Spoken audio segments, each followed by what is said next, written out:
Et encore le 360 degrés de fake news nous balance cette histoire tout droit sortie de Netflix.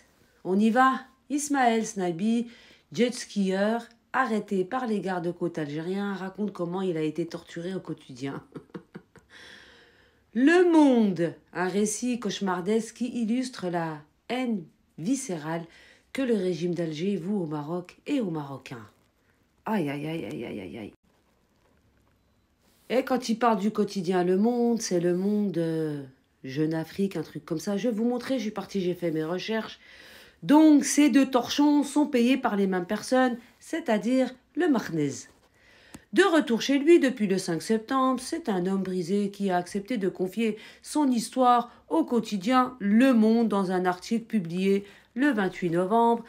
Ismaël Snabi, franco-marocain de 28 ans, résident en France à Clichy-sous-Bois, raconte son calvaire traumatisé. Oui, oui, il est traumatisé. Il est tellement traumatisé que moi, ma question est... De une, où étaient les gardes-côtes marocains quand ceux-ci ont traversé la frontière? Ce n'est pas le genre de réponse que vous avez donné dans votre torchon. C'est la question qu'il faut se poser. Que faisaient les gardes-côtes marocains pendant que ces énergumènes traversaient la frontière? Et pourquoi ils l'ont traversée? Ça, vous ne le dites pas. Et pourquoi un des Marocains décédés, Allah yarhamah, a été enterré sans même avoir subi, comme dirait l'autre, une autopsie? Tout a été camouflé, on le sait bien, et on sait que vous aimez bien cracher sur l'Algérie. Surtout en ce moment, avec l'affaire Sansal, vous voulez en rajouter une petite couche, mais ça ne fonctionne pas, hein. Nous sommes le 29 août 2023, il est 17h, le ciel est encore bleu, ça c'est le récit du jeune. Hein. La mer plate comme un lac, décrit-on. Dans le récit fait de cette journée de vacances idéale, le jeune homme est accompagné de ses amis Bilal Kissi, Mohamed, le frère de ce dernier, et Abdelali Mechouyer à bord de 3 jet skis. Ils se rendent au Cap de l'Eau, village de pêcheurs situé à une vingtaine de kilomètres à l'ouest de Saïda, afin de s'y restaurer les pieds dans l'eau. Ça me fait rappeler l'histoire, non, la chanson de Seul sur le sable, les pieds dans l'eau.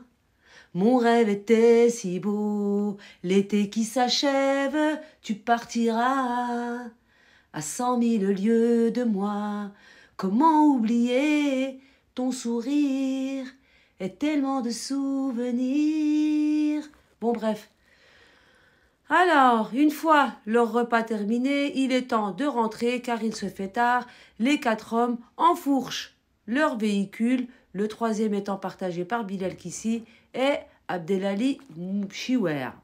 Une journée qui avait bien commencé, on fait des tours, des Snapchat, se rappelle Ismaël, puis la nuit tombe, la brume se lève, poursuit-il, plongé dans ce souvenir encore vivace.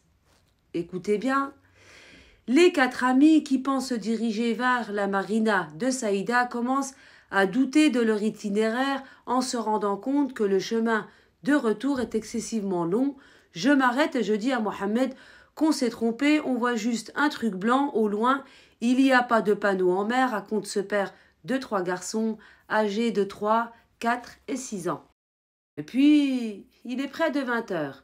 C'est alors que surgit de la brume un bateau qui fonce sur eux à toute vitesse, en zigzagant entre les jet skis, comme pour les séparer. À bord des gardes-côtes algériens, au départ, explique Ismaël Snabi, je suis content de les voir, je me dis qu'ils vont nous aider à nous indiquer la route. Le jeune homme s'adresse en arabe, encore confiant, et leur lance. On s'est trompé, on vient du Maroc, mais pour seule réponse, les militaires hurlent, foutez le camp, le Maroc c'est là-bas.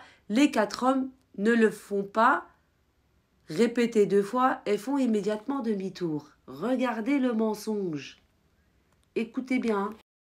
En livrant son précieux témoignage, l'homme place la pièce qui manquait au puzzle permettant ainsi de reconstituer fidèlement la scène, alors que les quatre amis se dirigent désormais vers les côtes marocaines, ils entendent des bruits qui ressemblent à des tirs d'armes à feu. Pris de panique, ils se jettent à l'eau. Je me mets à shahed, comme si mon heure était arrivée. Et là j'entends « T'es juif, pourquoi tu shahed ?» Bruit du moteur, des tirs. Il va me faire croire que les gardes-côtes algériens ont eu le temps d'entendre ce qu'il disait quand il était dans l'eau, avec de l'eau agitée. Pourquoi tu mens? Quoi, du moins, c'est pas toi qui mens, c'est ce torchon qui ment, on le sait. Toi, on t'a pas encore entendu, on verra bien. Raconte-t-il. Rapidement, repêché par les militaires algériens, il se retrouve plaqué au fond du bateau, pieds et mains attachés comme un agneau. J'ai une botte sur la joue, on me frappe et on me demande si je suis allé en Israël, poursuit-il. Le mec, il est en panique. Il se rappelle de tout ça, en fait. Mais vraiment, arrêtez de mentir, le 360. Arrêtez de mentir. Ils n'ont pas voulu s'arrêter, déjà d'une, les jet-skitters. On leur a sommé de s'arrêter, ils n'ont pas voulu. Mais ma question, elle est encore, et je vais la répéter. Où étaient les gardes-côtes marocains à ce moment-là? Si vous pouvez me répondre, le 360, ça serait... De poursuivre le récit de son calvaire, je reçois des coups, on me les met... Et on me met la tête dans un seau d'eau, je suis torturé, quoi, un agent lui passe la flamme d'un briquet sous sa barbe. À cet instant, j'ai tellement peur que je n'ai pas mal, se souvient-il. Mais les militaires ne vont pas s'arrêter en si bon chemin. À leur acte de torture, ils décident d'ajouter une dose de perversité en prenant une photo. Le jeune homme, aux côtés de son jet ski criblé de balles, tel un trophée de chasse, c'est en voyant l'état de l'engin qu'Ismaël Snaibi comprend ce qui est arrivé, que les bruits entendus avant de se jeter à l'eau étaient bien des détonations d'armes à feu, que les militaires sont effectivement criblés à ses amis. Donc ce mec-là, on le torture, il est torturé, et il voit tout ça. Quel mensonge. Il a raconté ça à un journal, et vous allez me faire croire que vous, il n'y a pas un consulat en Algérie, marocain, le consul ne s'est pas déplacé, personne ne va le voir en détention, non? Ça vous est pas arrivé à l'esprit d'y penser? Non, on connaît l'histoire.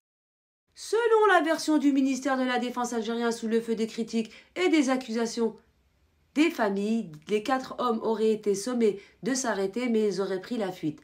Les gardes-côtes auraient donc constaté un refus d'obtempérer et compte tenu que cette région maritime frontalière enregistre une activité accrue, des bandes de narcotrafiquants et du crime organisé, des coups de feu ont été tirés contraignant un jet ski à s'immobiliser alors que les 2 autres ont pris la fuite, expliquait le ministère en question dans un communiqué. Et c'est ce qui s'est vraiment passé, que vous le vouliez ou pas. Parce que je me rappelle de celui qui faisait semblant de verser des larmes de crocodile, qui prétendait que son jet ski est tombé en panne, qu'il a nagé vers le Maroc, d'un bras et de l'autre bras, il tirait le jet ski. Il va falloir qu'il me dise comment il a fait. Il va falloir même faire une reconstitution. Parce que c'est quand même assez rarissime qu'un homme ait cette force-là. Bon, en même temps, il est marocain. Tout est possible avec les Marocains. À sa sortie de prison, au bout d'1 an, le cauchemar, le jeune homme est interpellé par un policier algérien qui lui conseille en guise de menace, à peine voilé, de mettre son histoire de côté, de ne pas évoquer son affaire en France, car si tu pars, n'oublie pas que tu as de la famille en Algérie. Aïe, aïe, aïe, aïe, aïe, c'est grave. La raison d'un tel acharnement, Ismaël, sa famille, peine encore à la comprendre, patati patata, tatati, et ils prétendent même que son épouse s'est vue refuser un visa. Pourtant, elle est algérienne. Et puis, psychologiquement, ça va pas, mais il rapporte que la police française va l'écouter prochainement. Et que fera la police française?